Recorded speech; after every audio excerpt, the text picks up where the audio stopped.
Okay. అలా ఉన్న ఆ మాటలో చూసుకుంటే కొంచెం డీప్గా ఎందుకు చెప్తున్నా అంటే అమ్మా, హ్మ్. ఒక స్త్రీకి ఇవన్నీ ఇంత డీప్గా స్టోరీస్ చెప్పేవాళ్ళు మన దగ్గర, ఇంత స్టోరీలు చెప్పేవాళ్ళు ఉన్నారా ఈ రోజుల్లో? లేదండి. ఇప్పుడు మనం ఇప్పుడు ఛానల్లో కూర్చున్నాం తల్లి, హ్మ్. చెప్తున్నాము, నీవు నేను మాట్లాడుకుంటున్నాము. హ్మ్. విషయ వివరణలు ఎంతమంది వింటారు ఇక్కడ? ఆ! ఎవరు వినరు. వినరు. 5గురు పతివ్రతల గురించి మాట్లాడితేనే మన ఒళ్ళు ఈ విధంగా ముందుకు పోతే అమ్మా. హ్మ్. ఇప్పుడు అక్కడ ఉండి శరీరం అంతా లోకమంతా చూయిస్తున్న ఆడవాళ్ళకి ఏం చెప్పాలి మనం? హ్మ్. పసుపు రాసుకొని ఒళ్ళంతా నీళ్ళతో తడుపుకొని అక్కడ శరీరాన్ని చూయించి that of to very near క్లోజ్గా తీసే వీడియోస్తోని హ్మ్. కెమెరా వాళ్ళు చూస్తారు. వచ్చిన వాళ్ళకి పెద్ద స్క్రీన్ వేస్తాం మనం. ఆ స్క్రీన్లో ఉన్న వాళ్ళు చూస్తారు, అన్నీ చూస్తారు. ఇది నేను ఎందుకు చెప్తున్నా అంటే అమ్మ, హల్దీ ఫంక్షన్ గురించి అని. హ్మ్. ఒక స్త్రీకి ఇవన్నీ చెప్పేటప్పుడు కనివాడేవాడే శ్రీరాముడిలా కనబడతాడు. హ్మ్. ఇక్కడ అది చెప్పటే అక్కడ ముఖ్య ఉద్దేశం అది. అక్కడ వచ్చేవాడు కామానికి మొదటి వ్యక్తి, వచ్చేవాడు మనసుకి మొదటి వ్యక్తి, హ్మ్. వచ్చేవాడు ఆమె ఊహకి మొదటి వ్యక్తి, వచ్చేవాడు కనబడే ప్రత్యక్ష దేవుడు. హ్మ్. ఇన్ని చెప్పేవాళ్ళు. పురుషుడికి ఏం చెప్పేవాళ్ళు మరి? హ్మ్. ఇప్పుడు మనం స్త్రీ గురించి మాట్లాడాం. చెప్తారా పురుషుడికి పురుషులకు ఏం కూడా? చెప్పేవాళ్ళు తెలుసా అమ్మ? హ్మ్. శివపురాణములో ఒకటి రాయబడి ఉంది. ఆ! చాలా మంది దీన్ని వినాల్సిన సమయం అనుకోండి. శివుడు బహు ఉత్తమముగా తల్లిని పెళ్లి చేసుకుంటాడు, పార్వతీమాతని. ఆయనది పెళ్లియే చాలా చాలా చాలా 108 పేజీలు ఉంది. అంటే ఎలా ఆహా! వచ్చాడు, ఎలా పోయాడు, ఏ విధంగా మెప్పించుకున్నాడు అత్త మామలని, ఏ హుహు. విధంగా గెలిచాడు అన్న తరుణం రాసి ఉంటుందమ్మా. హ్మ్. హ్మ్. అయితే శివుడి యొక్క వేషాధారణ శివుడి అత్తకు నచ్చదు, అస్సలు ఇష్టపడదు. ఎక్కడి నుంచి వచ్చిండు ఈ దేశ దిమ్మరి, ఒళ్ళంతా ఇది రాసుకొని, ఇక్కడ ఒకటి ఇక్కడ ఒకటి ఆయుధాలు పెట్టుకొని, హ్మ్. ఇక్కడ చందమామ మెడలో పాము పెట్టుకొని, నీకెట్లా నచ్చిండు అని చెప్పి పార్వతీమాతతో ప్రతిరోజు గొడవ. హ్మ్. అయితే ఊర్లో ఉన్న వాళ్ళు పెద్దలు వాళ్ళు వీళ్ళు అందరూ కలిసి ఒప్పిస్తారు మొత్తానికి. అయితే ఆహా! ఒప్పించిన తర్వాత సీత మన పార్వతి. పార్వతీమాత ఏమంటదంటే అమ్మ, నాకు నచ్చాడు అని అంటది. ఈ హ్మ్. వర్డ్ చాలా మందికి తెలియాలి. నాకు నచ్చాడు, నా కళ్ళతో చూడు అంటారు వీళ్ళమ్మని. హ్మ్. నేను చూడను, అసలు నేను చూడనే చూడను. ఆయన ఒకవేళ మన ఇంటికి నిన్ను తీసుకోవడానికి వస్తే ఒక రాజులాగా రావాలి, హ్మ్. ఆయన ఒక అలంకరణతో రావాలి, ఒక బంగారము వజ్రాలు వైడూర్యాలతో దుస్తులు ఒక వీరుడులాగా వస్తేనే నేను అది చేస్తా అన్నప్పుడు వివాహం. నారదుడు వెళ్ళి ఆ విషయం చెప్తాడు తండ్రికి హ్మ్. కైలాసంలో. చెప్తే ఓహో ఖచ్చితంగా తీరుస్తాము వారి కోరికనని చెప్పేసి హ్మ్. అన్ని దగదగ మెరిసే వజ్రాలు వైడూర్యాలు అన్నీ ఆయన చూడడానికి స్ఖలుడు. హ్మ్. ఎటు చూసినా ఇంకా శివుడే కనబడేటట్టుగా మెరుస్తూ వస్తుంటాడు ఆయన. హ్మ్. వెండి కొండల వాడు ఎలా వస్తాడో అలా వస్తూ ఉన్నప్పుడు ఊర్లో ఉన్న వాళ్ళందరూ అబ్బబ్బబ్బా ఎంత అందగాడు శివుడు, ఇంత అందాన్ని మనం అది చేశామే అని అనుకుంటూ ఉంటారు కదా తల్లి. అవును. ఆయన అలా అలా అలా మొత్తానికి అయితే పందిరికి వస్తాడు. హ్మ్. పందిరికి రాగానే అమ్మ శివుడిది ఇది తండ్రిది కాబట్టి చెప్తున్నా, వీళ్ళ ఎవరైతే ఉన్నారో అత్తకి భిక్షం అడుక్కునే వాళ్ళ కనబడతాడు ఆయన. అంతే. అందరికేమో యువరాజులాగా ఎట్లా కనబడతాడు ఆయన త్రిశూలం పట్టుకొని, ఈమెకేమో ఇంటికి వచ్చి ఇలా చేతిలో పట్టుకొని నిలబడ్డట్టు కనబడతాడు, ఎందుకట్లా? భిక్షాటకుల్లాగా. ఎందుకని? ఎందుకంటే ప్రేమించాడు కదా. హ్మ్. ప్రేమించాడు కాబట్టి ప్రేమని చాలామంది ఈరోజు తల్లిదండ్రులు అల్లుడు ఎంత గొప్పవాడైనా తక్కువ చూస్తారు. ఎందుకంటే వీళ్ళకి ఇష్టం ఉండదు కదా. హ్మ్. దాని ఉదాహరణ రాసున్నది అందులో శివపురాణంలో. అందరికీ కనబడిన ఆ మహానీయుడు ఈవిడకి మాత్రమే భిక్షాటకుడిలాగా ఎందుకు కనబడతాడనంటే, హ్మ్. నేను నీకు కాదు నచ్చినది నీ కూతురికి, నీ కూతురి కళ్ళతో నన్ను చూస్తే నేను యువరాజునా మహారాజునా లేకపోతే ఏ రాజునో కనబడతానంటే అత్తకి ఇష్టం ఉండదు. హ్మ్. ఇప్పుడు ఇప్పుడున్న కరెంట్ జనరేషన్ మాట చెప్తే, అరేంజ్ మ్యారేజ్లో వచ్చే అల్లుడు రాగానే ఇంటికి ఈ అత్త ఈ మామకి కాళ్ళు వణుకుతాయి. హ్మ్. ఎందుకు? ఎందుకు? ఎందుకంటే ఈళ్ళు తెచ్చుకున్నారు కదా. హ్మ్. ఈళ్ళు తెచ్చుకున్న వారికి ఈ అమ్మాయి ఇష్టం ఉందా, ఇష్టం లేదా, ఇది సంబంధం ఉండదు కదా. అవును. కాబట్టి గవర్నమెంట్ జాబు, నల్లగున్నాడా, ఎట్లున్నాడా, ఇవన్నీ ఏదో చూసేదైతే పెళ్లి చేస్తారు కదా. ఆ పెళ్ళికి ఉన్న విలువ ఏంటంటే అమ్మాయి మనసు చూడకపోవడం. హ్మ్. అక్కడ మహానీయుడు చూసింది మనస్సు. ఆ మనసులో ఈవిడ కొలువై ఉన్నది. అదే అర్ధనారీశ్వరి తత్వం కదా. హ్మ్. ఆ అత్త చూడలేకపోయింది. ఎందుకంటే ఆయన ఇష్టపడి వచ్చాడు కదా అమ్మాయిని. ఈ వర్షన్ చెప్తారు. హ్మ్. ఇప్పుడున్న దాంట్లో ఎందుకు అల్లుడికి అంత రెస్పెక్ట్ ఇస్తారనంటే, ఎక్కడ కాదంటాడు, మేము హ్మ్. తెచ్చాంగా. ఒకవేళ ఆయన నచ్చినుంటే మేము కాదన్నా వద్దన్నా ఆవిడని తీసుకొని వెళ్ళిపోతాడుగా. ఇంత డీప్ డిస్కషన్ మన యూత్ మర్చిపోయింది ఇక్కడ. ఇది హ్మ్. చెప్పాల్సిన అవసరం శివపురాణం ఎవరికి చెప్తుండే? హ్మ్. ఈయన గారికి చెప్పేవాళ్ళు. నాయన ఈ విధంగా చేసుకున్నాడు శివుడు, ఈ విధంగా కాపాడబడ్డది మన సంస్కృతి అని చెప్పేవాళ్ళు. హ్మ్. శ్రీరాముడి చరిత్ర చెప్పేవాళ్ళు. శ్రీరాముడి చరిత్ర ఎలా చెప్పేవాళ్ళు తెలుసా అమ్మ? హ్మ్.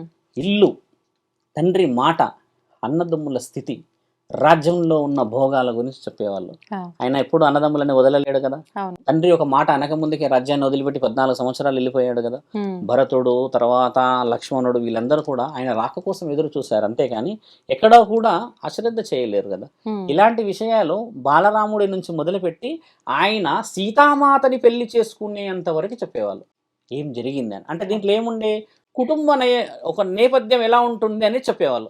పురుషుడు అవన్నీ వినేవాడు. ఈ పసుపు పెట్టుకొని ఈ కార్యక్రమాలు మేనమామలు వచ్చి ఈ కార్యక్రమాలు జరిగే పసుపు కుంకుమలు మీరన్న ఈ బండారు పెట్టుకున్న దానికి ఇంత విలువతో మీరు చేస్తున్నారా? లేదు. ఇప్పుడు చేయనప్పుడు నీకు ఏ రైట్స్ ఉన్నాయని నువ్వు అది చేస్తున్నావు?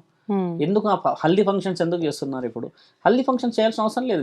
మీకు కావాల్సింది బ్యూటీ కాబట్టి యూ బ్రింగ్ ఏ బ్యూటిషియన్. ఆ బ్యూటిషియన్ తెచ్చుకొని మీరు జూమ్ కెమెరాస్ పెట్టేసుకొని రుద్దించుకోండి ఫేస్ అంతా. దానికంతా ఓకే. పసుపు అని పేరు పెట్టి దాన్ని అపవిత్రం చేయడం ఎందుకు? నీళ్లు చల్లుకొని నీ శరీరం అంతా కనబడేలా భార్యాభర్తలు, అక్కడ భర్త ఉంటాడు, ఇక్కడ భార్య ఉంటాడు. యాక్చువల్లీ ఇక్కడ పురుషుడు, ఇక్కడ స్త్రీ ఉండాలమ్మా. వాళ్ళిద్దరు ఒక సమయానికి కలవాల్సినది. ఆ ముహూర్తానికి ఒక రోజు గంట ముందు ఇట్లా వస్తారు కదా, అలాంటి తరుణం వదిలిపెట్టేసేసి వీళ్ళిద్దరు ఒక దగ్గర కలిసే తరుణం ఎక్కడ ఉంది మరి? ఇక్కడ ఎంగేజ్మెంట్ ఉంది మన దగ్గర. ఇప్పుడు పాతకాలంలో వివాహ సందర్భంలో ఆ పరద తీసే వరకు ఒకరినొకరు చూసుకునే సాంప్రదాయమే లేదంటారు కదా? లేదు. కానీ చూసుకునే సందర్భం ఎలా ఉండే అంటే అమ్మా, మీరు అన్నది మంచి ప్రశ్న. ఒక స్త్రీ ఈ 16వ ఏట అని చెప్పిన కదా, అప్పుడు ఆయన గురించి అన్ని చెప్పేవాళ్ళు విషయాలన్నీ. ఎలా ఉంటాడు, ఏ విధంగా పోతాడు, ఏ విధంగా మంచి మర్యాదలు చూసుకుంటాడని చెప్పేవాళ్ళు వాళ్ళంతా. ఆ ఊహ అంటున్నా నేను. ఆ ఊహలోనే ఆయన చూసుకునే వాళ్ళు కదా. ఒక శ్రీరాముడిని, ఒక శివుడిని, ఒక కృష్ణుడిని ఊహలో చూసుకునే వాళ్ళు. ఆయనని రియల్ గా చూసినప్పుడు కూడా ఆయన అలాగే కనబడేవాడు. అంటే ఇక్కడ ఏమైందంటే అమ్మా, మొదట అన్ని చూసేస్తున్నాం. వివాహానికి ముందు ఊహ ముందుకున్నాడు, ఆలోచన ముందుంది, కామం ముందుంది, మద్యం ముందుంది. ఇవన్నీ చేసిన తర్వాత పెళ్లి అని ఒక తాళి కడుతున్నాం అంతే సింపుల్ గా. ఇప్పుడు అలా కట్టడం చేత ఏం జరిగింది తెలుసా అమ్మ? ఇక్కడ లాస్.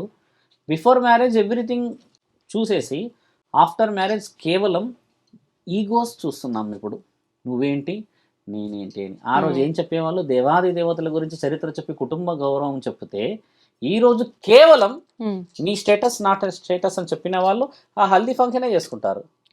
కుటుంబం గురించి గౌరవం లేకపోతే ఉమ్మడి రాజ్యాల గురించి మాట్లాడే ప్రతి ఒక్కళ్ళు మీరు అన్నట్టుగా పెళ్లిళ్ళు చేసుకుంటారు. అలా పెళ్లిళ్ళు చేసుకున్న ఏ కుటుంబం ఇప్పటివరకు విడిపోలేదు. మీరు గమనించండి. శివుడి గురించి అని చెప్పింది అది ఏంటంటే, చాలా మంది యూత్ కి ఇప్పుడు అవసరం. ప్రేమ చేసుకున్న అల్లుడిని ఇష్టపడ్డారు చాలా మంది. ఇప్పుడు ఎన్ని ఈగోలున్నా శాస్త్ర ప్రకారంగా చేయాల్సిన ప్రతి ఒక్కటి చేస్తున్నారు కదా. తంతు చేస్తున్నారు శాస్త్ర ప్రకారంగా. జీలకర్ర బెల్లం ఎందుకు పెడతారు తెలుసా? మీకు తెలుసా? ఒకసారి జీలకర్ర బెల్లం మనం కలిపి చూస్తే విడగొట్టిన మునగాడు లేడు ఇంతవరకు. దాన్ని ఒకసారి అవి రెండు కలిసిపోతే అమ్మా తీయడానికి రాదు. ఇక్కడ పెడతారు. కన్యాదానం ఎందుకు చేస్తారు తెలుసా తల్లి మీకు? కన్యాదానం అర్థం సగం మందికి తెలియదు. ఇక్కడ నేను చెప్తున్నాను కదా, కన్యాదానము ఈ లోకంలో అన్నిటికంటే గొప్ప కన్యాదానం ఎందుకు అయ్యిందనే విషయం చాలా మందికి తెలియదు. బహుశా తల్లి కన్న తండ్రులకి ఆ విషయం చాలా మందికి బాధిస్తుంది. ఒక స్త్రీ అమ్మ జీవితంలో ఒక్కసారి ఒక పురుషుడికి అప్పచెప్పేస్తే, బాగా గుర్తుపెట్టుకోవాల్సిన విషయము, వాళ్ళు శారీరకముగా ఉన్నారా లేదా అనేది పక్కన పెట్టు, కానీ నువ్వు వెళ్ళావు అంటారు అంతే. ఇంకా దాంట్లో తప్పు పడతారు కదా. ఇప్పుడు కన్యాదానానికి అర్థం ఏం తెలుసా అమ్మ? ఒక స్త్రీ శరీరాన్ని ఇచ్చిన తర్వాత కొన్ని వేల కోట్లు పెట్టినా ఆ పూర్వస్థితి రాదు. బాగా గుర్తుపెట్టుకోండి. వజ్రం ఇచ్చాం మీకు, వైడూర్యాలు ఇచ్చాం కదా, దానికి 10 రెట్లు నువ్వు ఇవ్వగలవు.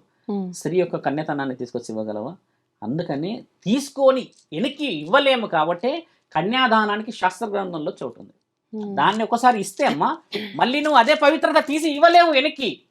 అందుకే అక్కడ మనకు కూర్చోబెట్టిన వేద మంత్రాల్లో అక్కడ ఇక్కడ కన్యాదానం చేసే ఆ తల్లిదండ్రులు చాలా చాలా చాలా బాధపడుతూ ఏడుస్తూ ఎన్నో విధాలుగా అయితే ఇస్తారు. ఆ ఇచ్చిన ఆ చేతులు ఎంతో పుణ్యము. ఒక స్త్రీ పరిపూర్ణమైన వంశ ఉద్ధారణకి వచ్చేస్తుంది అమ్మా అక్కడ నుంచి. మన వాళ్ళు 2 నెలలకి, I heard the news morning, పెళ్ళయింది కరెక్ట్ గా 2వ రోజు సూసైడ్ చేసుకుంది అమ్మాయి. ఈ రోజు మార్నింగ్ నాకు ఇందాక చెప్తున్నారు వచ్చేటప్పుడు. 2 డేస్కి ఏమైందంటే పెళ్ళయిందంటమ్మా. పెళ్ళయిన తర్వాత కూర్చొని మొబైల్ ఏదో చూసుకుంటుందంట. ఏదో డిస్కషన్ వచ్చిందంట. వచ్చేసరికి నీకు ఫోన్లో ఎవరితో మాట్లాడుతున్నావు, ఎవరితో చూస్తున్నావు, ఈ ఫేస్బుక్ ట్విట్టర్లు ఇవన్నీ ఉంటాయి కదమ్మా, అవన్నీ చూసేస్తే ఆ అమ్మాయి ఫోన్ అక్కడ పడేసి ఇంట్లోకి వెళ్ళి సూసైడ్ చేసుకుందంట. ఇప్పుడు చావు ఉంది అక్కడ. ఇక్కడ ఏం జరుగుతుంది చూడండి. వాళ్ళ అమ్మ గురించి ఆలోచించలే, నాన్న గురించి ఆలోచించలే, ఏది ఆలోచించలేదు. ఒక స్త్రీని అలా అనగానే అవమానంతో వచ్చేసి చనిపోయింది. అంటే ఇక్కడ ఆయన నాకు ఏదో సంబంధం ఉంది కదా అని చెప్పి చనిపోలే ఆవిడ. నా గురించి పూర్తిగా తెలియకుండా. ఇప్పుడు అలా పెళ్లి ఎంత పెద్దగా జరిగింది, వైవిధ్యముగా జరిగింది కదా. కన్యాదానం అయితే చేశారు కదా. మరి అంత సులభంగా ఒక స్త్రీని అలా ఒక వేరే వాడితో పెట్టేస్తే అమ్మ మరి మరణమే తథ్యం కదా. మానం కంటే ప్రాణము అని, ప్రాణం కంటే మానమే గొప్పదని మన దగ్గర రాసి ఉన్నాయి. స్త్రీకి విలువైందమ్మా. ఈ రంకు అంట పెట్టేస్తారు కదా, మగవాడికి అదే చెప్తారు. మగవాడికి చెప్తారు ఇది రంకు పెట్టుకొని ఉన్న స్త్రీలతో మాట్లాడొద్దు అని చెప్తారు. సాకలి వాడితో మాట్లాడొద్దు అని చెప్తారు మన దగ్గర. ఎవరు చెప్తారు? పెద్దవాళ్ళు 60-70 సంవత్సరాలు ఉన్న మగవాళ్ళు ఆడవాళ్ళు అందరూ కూర్చొని ఒక కథలాగా చెప్పేవాళ్ళు కూర్చొని. మన దగ్గర చెప్తుండేవాళ్ళు. ఇప్పుడు మన దగ్గర ఉన్నాయి అలాంటివి, ఉన్నాయి ఇంకా ఊర్లలో. అది చెప్పేవాళ్ళు. మగవాళ్ళు ఇప్పుడు గుర్తుపెట్టుకోవాల్సింది ఏంటమ్మా, ఒక రంకు ఉన్న ఆడవాళ్ళతో మగవాడు మాట్లాడొద్దు అని అంటారు. బాగా గమనించాల్సిన మాట. ఒక చెట్టు కింద నిలబడి అలాంటి వేషాధారణతో ఉన్న స్త్రీతో మాట్లాడితే నేను తప్పు కింద క్యాలిక్యులేట్ చేస్తారు, కానీ నువ్వు చేయలేవు అన్నారు కదమ్మా. అంటే స్త్రీలే తప్పుగా ఉంటారని అలా ఉండరు. రంకు ఉన్న స్త్రీలు, నేను అన్నది స్త్రీలు అని లేదు, రంకు అంటే అక్రమమైన మార్గాల్లో స్త్రీలు నడుస్తారుగా కొంతమంది ఉన్నారు. మగవారు కూడా ఉండేవాళ్ళు. నేను చెప్పిన మాట మగవాళ్ళు కూడా ఉంటారు, కానీ రుజువు చేయబడింది ఎక్కడున్నది? ఆడవాళ్ళది. అంటే అమ్మా మీరు అన్నట్టుగానే ఇందాక ఒక వర్డ్ వదిలేండి, ఆ వర్డ్ కొంచెం వినాలి. స్త్రీలే అలా ఉన్నారని ఎలా అంటారు గురువు గారు మీరు అంటున్నారు కదా. పురుషుడు అలా ఉన్నాడు అని చెప్పడం అనేది చాలా తక్కువ శాతంగా ఉంది చరిత్రలో. ఒక మాట, ఇద్దరు పురుషుల దగ్గర 25 మంది పురుషులు ఉన్నా కూడా గొడవ రాదు. అదే ఒక స్త్రీతోని ఇంకో స్త్రీ కూర్చుంటే ఒక హాఫ్ అన్ అవర్ నుంచి 1 అవర్లో గొడవలు జరుగుతాయా? దానికి కారణం ఏంటంటే ఉన్నాయి లేని ఉన్నాయని చెప్పేస్తే వాళ్ళు నిజం అనుకుని నమ్మేసి వచ్చి కాపురాలు కూల్చుకుంటారు. పురుషుడైతే అలా చెప్పలేడు కదా, సందర్భాలు రావు కదా. నానుడి కూడా ఉంది కదా, ఇద్దరు ఆడవాళ్ళ కొప్పులు ఒక దగ్గర కూర్చోవని ఉందా అమ్మ? ఎందుకంటే ఈ ఆడవాళ్ళను అన్నట్టుగా స్త్రీలే తప్పు చేస్తున్నారు అంటే, కానీ వాళ్ళే నాలుక చాలా పదునైనది అంటున్నాను. పురుషుడు కూడా తప్పులు చేస్తున్నాడు ఒక విధంగా చెప్పాలంటమ్మా. స్త్రీని డబ్బులు ఇచ్చేసి శారీరకంగా ఆలోచించిన వ్యక్తి ఆ స్త్రీ కంటే 1000 రెట్ల తప్పు మనిషి.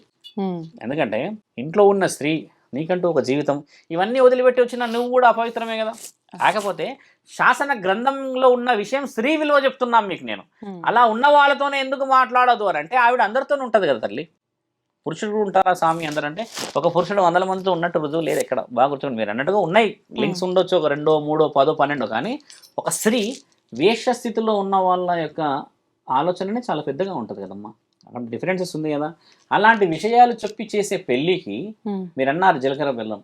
ఆ జీలకర్ర బెల్లాన్ని పెట్టిన తర్వాత అమ్మ పానీగ్రహం చేస్తారు. ఇలా 2 చిట్కనేలు ఎందుకు పట్టుకుంటారు తెలుసా? చాలా మందికి తెలియాలి.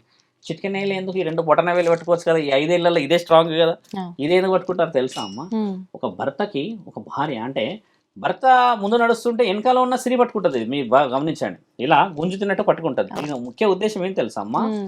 ఎన్ని కష్టాలు వచ్చినా, ఎన్ని రాజ్యానికి సంబంధించిన దుఃఖాలు, నీవు ఎన్ని స్థితిగతులను అనుభవించి నాకు దక్కకుండా నన్ను కోల్పోయే స్థితి, నిన్ను నీవు కోల్పోయినా కూడా ఒక చిటికన వేలు సహాయంతోనైనా నిన్ను నేను లాక్కుంటాను వెనక్కి అని అర్థం. అది అంటే నేను నా బాధలన్నీ గెలుస్తా, నిన్ను నాతో పాటు తీసుకెళ్తా అని చెప్పి ఈ పతివతలకు చెప్పింది అదే కదమ్మా. ఇవన్నీ చెప్పిన తర్వాత ఈ పాణిగ్రహం అగ్ని చుట్టూ తినిపిస్తారు, ఎందుకంటే అగ్ని నిజమైనది కదమ్మా. అలా దాన్ని చుట్టూ తిరుగుతున్నప్పుడు చేసే ఆ 7 అడుగులకు ఉన్న విలువ పాణిగ్రహం చెప్పట్లేరు కదా ఈరోజు. పాణిగ్రహాన్ని గురించి చెప్పాలా? చాలా మంది చెప్పట్లేరు కదా. తలంబ్రాలు ఎందుకు వస్తారు? నెత్తి మీద తలంబ్రాలు పోస్తారు. మీకు మనం వడి బియ్యం గురించి చెప్పాను నేను లాస్ట్ టైం. ఆ వడి అనేది ఇలా పోసే కార్యక్రమం కూడా చెప్పాము. అన్నదమ్ములు ఇద్దరు కలిసి ఒక వ్యవసాయానికి సంబంధించి చెల్లెకి ఇస్తూ ఉంటే, చెల్లెని పెళ్లి చేసిన తర్వాత ఆవిడ వాటా రాకపోవడం అనేది జరుగుతుంది. కానీ అన్నదమ్ములు ఆ వాటాని ఇవ్వలేక మనసు బాధ చంపుకోలేక వచ్చిస్తే అత్తమామలు వచ్చేసి మీరేందయ్యా మా దగ్గర లేదా గతి లేదా అన్న మాట వస్తుందని చెప్పాను, గుర్తుండొచ్చు మీకు, వీడియోస్లో చెప్పాను. ఆ తర్వాత ఆ అత్త వాళ్ళకి ఇంట్లో తీవ్రమైన అనావృష్టి, అంటే ఏమీ లేని స్థితిలో ఈ అన్నలే వచ్చి మళ్ళీ సహాయం చేస్తారు. మా చెల్లె దగ్గర మేము ఇచ్చే వాటా ఉందని చెప్పాను మీకు. తలంబ్రాలకు సంబంధించిన బియ్యానికి సంబంధించిన వడి నింపే కార్యక్రమం అలా వచ్చిందమ్మ మన దగ్గర. ఇందులో 3 సంవత్సరాలకి 2 సంవత్సరాలకి 1 సంవత్సరానికి వడి నింపుకుంటారు. కులదైవానికే కానీ ఎవరికైనా చేసుకోవాలి. వడి నింపకుండా ఉండకూడదు అనే విషయం ఎందుకు ఉంటుందమ్మా? 5 సంవత్సరాలు దాటితే బంధాలకి విలువ పోతుంది అని చెప్పేసి శాస్త్రం ఘోషిస్తుంది అనమాట. అందుకని 5 సంవత్సరాల నిండక ముందుకే వడి నింపే కార్యక్రమం చేయాలి. మళ్ళీ ఈ వడి ఎవరు నింపాలి తెలుసా అమ్మ? వరుసైన వాళ్ళే నింపాలి. నాన్నలు కానీ, బాబాయిలు కానీ, అన్నలు కానీ వీళ్ళే నింపాలి. ఎందుకంటే వాళ్ళే పుట్టింటికి సంబంధించిన ఇంట్లోనే చేయాలి, అంతేగా మిగతా ఎక్కడ చేయకూడదు. దీని గురించి చాలా మంది ఆడవాళ్ళు చాలా అలుగుతారమ్మా, మా వడి నింపలేరు, మాకు బియ్యం పోయలేరు అని. చాలా మంది గొడవలు కూడా పడి విడిపోయిన వాళ్ళు ఉన్నారు. చాలా మంది నా దగ్గరకు వచ్చి చెప్తారు కూడా. నేను వేరే మార్గాలు కూడా చెప్పి పెట్టాను అనమాట. అలా వడి కార్యక్రమం వచ్చిన తర్వాత అత్యంత ముఖ్యమైనది ఇప్పుడు మనం మాట్లాడుకోవాలి, చాలా మంది వినేది శారీరకమైన సంబంధం. ఈ పెళ్ళైన తర్వాత 4 గోడల మధ్యలో చీకట్లోనే జరగాల్సిన సంబంధం అది. ఎప్పుడైతే వెలుగులోకి వచ్చేసి, ఎప్పుడైతే మనం అన్న కుటుంబాల నేపథ్యం దాటి వచ్చావమ్మా, ఒకరి శరీరాన్ని ఒకరు చూడకుండా జీవితం మొత్తం పరమాత్ముడికి అంకితమైన మహా కార్యక్రమానికి పూనాలి. అంటే ఏ విధముగా అంటే, వేద బ్రాహ్మణులు ఒక నిర్ణయం ఇస్తారు, వాళ్ళు చెప్తారు ఈ సమయమే అని, ఈ సమయంలో చేయాలి అని, రాత్రి ఒక సమయం అని నిర్ణయిస్తారు. ఇవన్నీ రాత్రి సమయంలో పెట్టడానికి గల కారణం ఏంటంటమ్మా, పూర్తిగా ఒకరిని ఒకరు చూసుకోకూడదు అనేది రాసి ఉంది. చూసుకోవడం చేత ఏమైతే తెలుసా అమ్మ, పురుషుడు, మీరు ఇందాక వర్డ్ యూజ్ చేశారు, ఆ వర్డ్ మనం దీనికి లింక్ చేసి చెప్తే, పురుషుడి కంటికి హద్దు ఉండదు తల్లి. బాగా గమనించాలి, ఎందుకంటే మనం ఛానల్లో ఉన్నాం కూడా చెప్తున్నాను. ఒక స్త్రీని పరిపూర్ణంగా చూసిన పురుషుడు ఈవిడే ఇలాగుంటే ఇంకొక ఆవిడ ఎలా ఉంటుందని ఊహించగలడు పురుషుడు. ఎందుకంటే కామానికి సంబంధించిన విషయం జరిగేటప్పుడు మీరు ఎక్కువ శాతంగా గమనించి చూస్తే స్త్రీ స్థితి వేరు, పురుషుడి స్థితి వేరు. మీరు గమనించండి ఈ మాటలో, పురుషుడు ఎక్కువ శాతంగా ఈ ఐస్ కాంటాక్ట్ ఇవ్వగలడు, స్త్రీ ఇవ్వలేదు. షీ కెన్ ఫీల్, సెన్స్ పనిచేస్తుంది స్త్రీలది. బాగా గమనించండి. అంటే కళ్ళు మూసుకోవచ్చు, లేకపోతే వాళ్ళ ఆలోచన నా జీవితము, నా భర్త, నా బాధ్యత అని చెప్పేసి పరమాత్ముడితో నాకు ఇలాంటి జీవితం, మంచి కుటుంబం, మంచి పిల్లలు పుట్టాలన్న ఆనందంలో ఆవిడ మై మర్చిపోయి ఉండవచ్చు. పురుషుడు ఆ మై మర్చిపోయే తరాన్ని కూడా చూడవచ్చు ఈ కళ్ళు. అందుకనే నేను ఇంతకుముందు చెప్పాను, ఎందుకు చిన్న చిన్న వాళ్ళకి రేప్ కేసులు అవుతాయి, ఎందుకు ఈ విధంగా కొంతమంది మీద 5-6 సంవత్సరాల పిల్లల మీద జరుగుతుందన్న విషయం ఏంటంటే, they can imagine one figure to other figure. అంటే అర్థమైందమ్మా, ఒక స్త్రీని, ఒక హీరోయిన్ ఉందనుకుందాం, ఈవిడ కానీ ఈయన ఈ విధంగా ఇమాజినేషన్ తీసి ఇక్కడ అప్లై చేయగలడు. ఇది మైండ్ సెట్ గేమ్. అంటే ఇది చాలామంది సైకలాజికల్గా ప్రూవ్ చేశారు. ఇలాంటిది మన ఊహకందని విషయాలు కూడా అప్పట్లో మన జ్ఞాననేత్రానికి అందించిన ఋషివర్యుల పరంపర మనది. ఇప్పుడు అలా ఉండకూడదు, ఇలా ఉండాలన్నప్పుడు ఏమైతే ఇద్దరికి ఈక్వాలిటీ. ఎక్కడైతే ఈ లైటు ఇదొకటి ఇవన్నీ మొదలయ్యి సమయానికి అనుబంధం లేకుండా జరుగుతున్నాయో కార్యక్రమాలు, ఇలాంటి విషయాలు దారితీస్తున్నాయి. ఇది చాలా సింపుల్ కదమ్మా. ఇప్పుడు మనం పుష్ప 2కి వెళ్ళామనుకోండి, నెక్స్ట్ చిరంజీవి వస్తుందనంటే ఎక్స్పెక్టేషన్ వేరే లెవెల్లో పోయిపోతాం కదా. కాబట్టి ఎక్స్పెక్టేషన్స్ పురుషుడికి ఉన్నాయి, ఇక్కడ స్త్రీకి లేవు నా తల్లి. దాంట్లో ఎవరైనా అడ్డుకున్నా నేను వైవిధ్యముగా కూర్చోడానికి సిద్ధమే, డిబేట్కి వచ్చిన. అది రాసున్నాయి మన గ్రంథాలు, శివపురాణంలో రాసున్నాయి ఈ విషయాలు. నేను చెప్పిన విషయాలన్నీ కూడా వివాహానికి సంబంధించింది, వివాహం ఒక జీవితం సంబంధించింది శివపురాణంలో ఉంది. అంటే ఇప్పుడు మీరు చెప్పిన దాంపత్యానికి సంబంధించిన విషయాలు ఉందా, ఏ విధంగా ఉండాలో రాసింది మొత్తం. నేను చెప్పినది అబ్సల్యూట్లీ సైంటిఫిక్ ప్రూవెన్ క్వశ్చన్ అమ్మా. ఇది డాక్యుమెంటేషన్ ఉంది మన దగ్గర. ఒక విషయం నేను లాస్ట్ టైం కూడా చెప్పానమ్మా, అమెరికాలో ఒక అబ్బాయి, ఒక స్త్రీ, ఒక పురుషుడు, 20-25 మంది స్టూడెంట్స్లో ఒక టీచర్ వచ్చి discussion what about yesterday topics అని అంటది కదమ్మా. అన్నప్పుడు ఏమన్నదనంటే, ఆవిడ ఒక పర్టికులర్ స్టూడెంట్ని కొడుతున్నారు. ఏ విధంగా, చిన్న చిన్న విషయానికి ఇరిటేట్ అవుతున్నారు, గట్టిగా అరవడమో లేకపోతే అది విసిరేయడమో చాక్పీస్తో కొట్టడమో చేస్తే, ఆ అబ్బాయి 2-3 సార్లు చూసి, ఆ అబ్బాయి యూజ్ చేసిన వర్డ్ అని తెలుసమ్మా, ఎందుకు మీరు అంటే వై యు ఆర్ అంటే ఫోకస్, అంటే కంటిన్యూ నన్ను టార్గెట్ చేశారని చెప్పేసి ఒక్కటే వర్డ్ అన్నాడు, last night don't you feel, అంటే మీరు సాటిస్ఫై కాలేరా విత్ యువర్ హస్బెండ్ అన్నాడు ఆయన. అది రికార్డ్ అయింది 2007లో. It was proven she not satisfied with అంటే ఫ్యామిలీ, ఆయన హస్బెండ్తోని సెక్షువల్గా హరాస్మెంట్లో ఉంది ఆవిడ అని రుజువైంది. డాక్యుమెంట్ ఉంది, you can Google it also. తర్వాత ఆ అబ్బాయి అలా అడిగినందుకు ఆవిడ తీసుకెళ్ళింది డీన్ దగ్గరికి. డీన్ దగ్గర తీసుకెళ్ళినప్పుడు ఏం చేశారంటే, ఎందుకు ఇలా అన్నాడు అని చెప్పేసి ఈవిడ పర్సనల్ లైఫ్ ఎంక్వైరీ చేస్తే, ఆవిడ భర్తతోని 2-3 మంత్స్ నుంచి ఉండట్లేదు, ఫ్యామిలీ గొడవలతో ఉండి ఆ హెజిటేషను, ఆ యొక్క ఇరిటేషన్ అంతా స్టూడెంట్స్ మీద అప్లై చేస్తుందని రుజువైంది. 9 మంత్స్ తర్వాత వచ్చింది. ఇది ఉంది మన దగ్గర, లండన్లో అయింది ఇది. అంటే ఇక్కడ ఎంత ఇంటర్లింక్ డిస్కషన్. ఇప్పుడు ఆ అబ్బాయి ఆ అన్న వర్డ్ నీ శారీరకమైన ఆలోచనలకి గురించి చెప్పాడు అని అంటే అమ్మా, ఎక్కడ ఏం కోల్పోతున్నాం మీరు అన్నది విచక్షణ. మీరు గమనించండి, ఈ రోజుల్లో చాలామంది ఉన్నారమ్మా మహానుభావులు, స్త్రీని పట్టించుకోరు, కానీ పరిస్థితి దగ్గర మాత్రం కావాల్సిన అన్నీ చేస్తారు. అంటే ఇక్కడ ఉద్దేశం ఏంది, ఈవిడ అందంగా లేదనా, లేకపోతే ఈవిడ స్త్రీ గుణగాలాలు లేవన్నా అని చెప్పి చాలామంది అడుగుతారు కదా. మీరు ఒక వర్డ్ వదిలేరు, కోర్టు దగ్గరికి ఎందుకు వెళ్తున్నారు స్వామి అని అన్నారు ఫస్ట్ ఇంటర్వ్యూలో. అయితే లాస్ట్ వర్డ్ వచ్చింది కాబట్టి చెప్తున్నాము.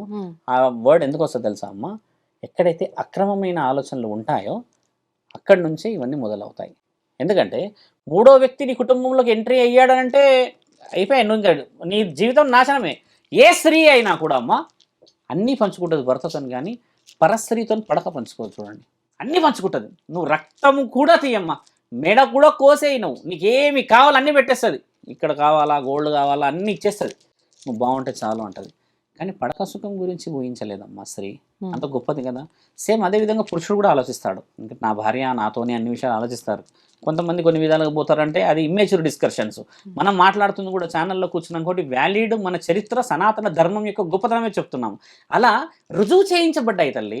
ఎంత శక్తి ఉంటే మన శాస్త్రంలో ఒక కామానికి అంత పెద్ద శిలల మీద చెక్కి గుడికి పెడతారమ్మా. అవును. అదొక ఒక విలువ శక్తి ఉన్నదే కదా. పురోహితుడు చూపించేవాడు అవన్నీ, ఆ తల్లిదండ్రులు చూపించకపోయేవారు సిగ్గుతో. వీళ్ళందరూ చూస్తే ఓహో ఈ విధంగా ఉండాలని. ఎల్లోరా శిల్పాలు, ఇప్పుడు అజంతా శిల్పాలు ఎవరు చెక్కారు తల్లి, అది ఎవరు రాశారు, అది ఎంతటి నాలెడ్జ్ ఇచ్చింది అని అంటే. ఈ రోజుల్లో అవన్నీ మొబైల్లో ఉన్నాయిగా, ఇంకా నయం అక్కడ శిల్పాలు కదులుతలేము. ఇక్కడ కదులుతున్న మనుషుల్ని చూసేసి మనిషి ఊహకందని ఆలోచనలు రావడం చేతనే మీరు అన్నట్టుగా అన్నీ జరుగుతున్నాయి. It is applies 13 to 16 years, 9 to 15 years లేడీస్కి అప్లై అవుతుంది ఇది బాగా. వాళ్ళ శరీరంలో ఎక్కువ శాతంగా మార్పులు రావడానికి గల ముఖ్యమైన కారణం మొబైలే. ఫుడ్ 10-20% తల్లి, దాన్ని మార్చలేం మనం. కానీ వాళ్ళ థింక్ ఓవర్గా అయిపోతుంది కదా, అదొకటి. పురుషుడు కూడా సేమ్ అదే స్థితి. 16 సంవత్సరాలకు పెళ్లి చేస్తే అమ్మ 26-20 సంవత్సరాల వరకే, 25-26 వరకే 5-6 మంది పిల్లలు కనేసేది. ఆవిడ బాధ్యతలన్నీ ఇప్పుడు ఏముండేటి, కుటుంబమే. ఇప్పుడు 26-27 ఏళ్ళకి పెళ్లి చేసుకున్న వాళ్ళందరికీ ఏముంటుందంటే అమ్మ, మీరు అన్నట్టుగా ఎడ్యుకేషన్ బాగా అయిపోయి, ఫైనాన్స్ ఒకటి, ఈఎంఐస్ అన్నీ ఉండేసి నువ్వెంత ఆఫ్టర్ ఆల్ అంటారు. ఆఫ్టర్ ఆల్ అన్న వర్డ్ రాకుండా ఉండడానికి నేను ఆ రోజు అన్ని విధాలుగా పెళ్లి చేసేవాళ్ళు కదా. అంత తరుణంలో ఈ హెల్దీ హెల్దీ హెల్దీ అని అంటున్నారు కదా, ఈ హెల్దీ లేదు ఇక్కడ. ఇప్పుడు నేను చెప్పిన దాంట్లో ఇక్కడ హెల్దీ కనబడిందా మీకు? లేదు. శాస్త్రానికి శరీరానికి సౌందర్యవతిలాగా ఉండాలని చెప్పేసి ఆ పెళ్లి పందిరిలో ఎవరు అంటే ఆవిడ పెళ్లి కూతురని కనబడేలాగా ఆ అందం చందం కనబడే, ఆ పసుపుకున్న విలువ కనబడేది. ఈ రోజుల్లో చూస్తున్నాం ఆ పెళ్లి కూతురు ఎవరు అని చెప్పేసి గుర్తుపట్టడానికి రావట్లేదు. అప్పుడు పసుపు పెట్టినప్పుడు ఆ కాంతి వేరే ఉండేది. ఇప్పుడు కొంతమంది పసుపు రాసుకొని వెళ్తే ఆ ఫంక్షన్స్లో ఈవిడని విచిత్రంగా చూస్తారు అందరూ, ఈవిడేందో మొత్తం రాసుకొని పోలేరమ్మలా వచ్చిందని చెప్పేసి. తప్పు దోవలో ఎవరున్నారంటే అమ్మ మన ఆలోచన. ఈ పసుపు రాయడానికి గల శరీరం చాలా బాగుంటుంది. ఇప్పుడు మన దగ్గర కాస్మెటిక్స్ ఎక్కువ వాడుతున్నారు. ఇప్పుడు ఫెయిర్ అండ్ లవ్లీ వాళ్ళు నా మీద కేసు వేయొచ్చు. మీరు ఒకసారి ఫెయిర్ అండ్ లవ్లీ వాడి ఎవరైనా ఎర్రగైన వాళ్ళని చూసారు ఇంతవరకు? మీరే చెప్పాలి, నేను చెప్పాను, నేను మాట్లాడను. ఫెయిర్ అండ్ లవ్లీ వాడు ఇంతవరకు ఎవడు ఎర్రగాలేడు. అయినా fair and lovely first advertisement in TV. ఇలా 4 కాంతులు వస్తాయి, 1 2 3 4 5కి టక్కున మెరుస్తుంది ఆవిడ. అలా మెరిసిన వాళ్ళు ఎవరు లేరే రియల్గా. కాకపోతే కాస్మెటిక్స్కి ఉన్న నాలెడ్జ్ అది. ఆయుర్వేదిక్ ఉన్న నాలెడ్జ్ చూసావా? 5 రోజులు పెట్టుకోగానే ఎంత అందంగా అవుతారు ఆడవాళ్ళు. అంటే ఆ కాంతి వస్తుంది కదమ్మా. కాబట్టి ఏంటంటే ఇదంతా ఒక రకంగా మళ్ళీ మనమే చర్మానికి ఇంజెక్షన్స్ ఇచ్చేసి ఆ టాబ్లెట్స్ వేసుకొని గ్లో రావాలని వెళ్తాం. అసలైన కాంతి తల్లి గర్భంలోనే వస్తుందమ్మా. అంతకు మించి స్పెషల్గా ఎక్కడి నుంచి ఏది రాదు. ఇక పంచభూతాల్లో నువ్వు తిరగాల్సిందే, నువ్వు దయ్యంలాగైనా ఇందులో తిరగాలి. కాబట్టి ఇంత జీవితం ప్రక్రియ మన పెళ్ళి అనేది వదిలిపెట్టేసమ్మా చిన్న చిన్నగా ఇంత వల్గర్గా దిగుతున్నారు కదా. కొంతమంది అరుస్తున్నారు, అదేంది అలా ఉన్నారు ఇలా ఉన్నారంటే. పెళ్ళైనాక ఒక భార్యని భర్త ఎటంటే తీసుకెళ్తే మార్కెట్కి ఎవరన్నా ఊర చూపుతో చూస్తేనే పెద్ద గొడవలు చేస్తాం. పెళ్లి చేసుకున్న అమ్మాయిని కెమెరాల ముందు ఎలా నిలబెట్టగలిగారు?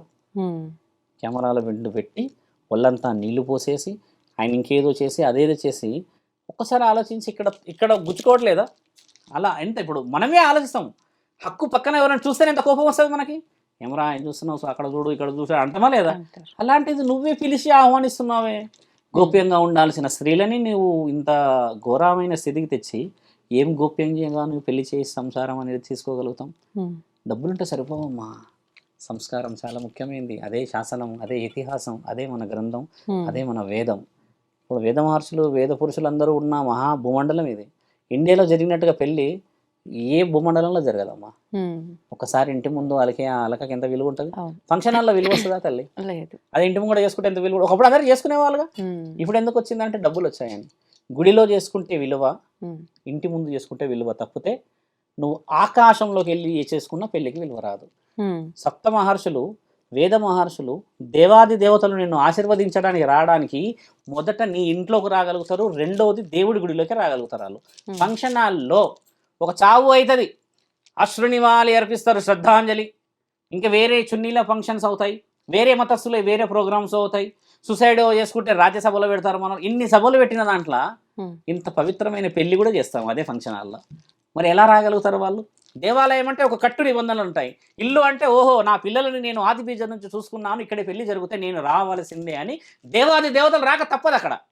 ఇప్పుడు ఫంక్షన్ హాల్లో ఏ అర్హత ఉన్నది? నీది కాదు, నీ తాతది కాదు, నాది కాదు, ఎవరిది కాదు. ఎందుకని చాలామంది చెప్తారు అవి అలా చేయకూడదు ఇలా చేయకూడదు అంటే స్పేస్ లేదని, అది లేదని, ఇది లేదని చేస్తారు. అలా కొన్ని మీరు అన్నట్టుగా ఏంటంటమ్మా నెగిటివిటీని మనమే క్యారీ చేస్తున్నాం. చెప్పులతోనే వస్తారు తెలుసు కదా. అలా వస్తున్నప్పుడు మరి ఎలా వస్తుంది పాజిటివ్? అరుంధతి నక్షత్రం ఈ మధ్య మీరు మధ్యాహ్నం టైంలో చూస్తున్నారు, చాలా మంది చూపించారు.